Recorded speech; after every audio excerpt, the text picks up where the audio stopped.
sa wakas uwian na. Ay, ang init-init na lang doon sa trabaho. Utos pa ng utos yung foreman na yun. Ay, buti na nakauwi na ako. Makakapagpahinga na rin. Oh, kumain ka na ba?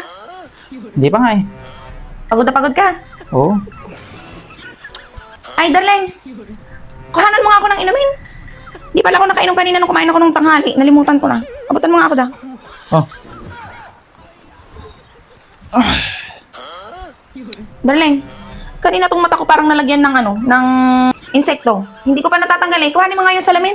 Hindi ko kasi makita pag itong camera ng cellphone ang ginamit ko. Kuhanin mo nga. Ayun lang, malapit lang. Kuhanin mo nga. Tingnan ko. Baka naman pinasukan na ng insekto tong mata ko. Ay, darling. Anong oras na ba?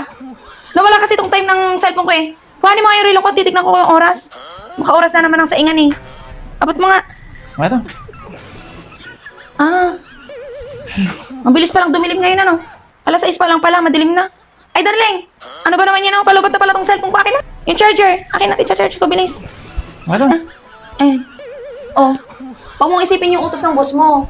Ganun talaga yun. Kaya ka napapagod kasi nga babayaran ka niya. Kaya huwag mong iniisip yung yung utos ng boss mo. Ganun talaga pag naging boss. Pagtsagaan mo lang yung trabaho mo.